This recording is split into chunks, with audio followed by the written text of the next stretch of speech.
Ang blessing o pagpapala ay biyaya na mula sa itaas. Nagpapalakas sa atin upang harapin ang mga pagsubok ng buhay.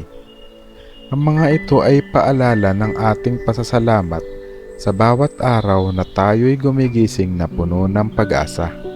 Pinagpala tayo kapag nakatanggap tayo o dumating sa buhay natin ang mga bagay, kasaganahan, pangyayari, tagumpay at pagmamahal ng kapwa natin na makakatulong sa atin.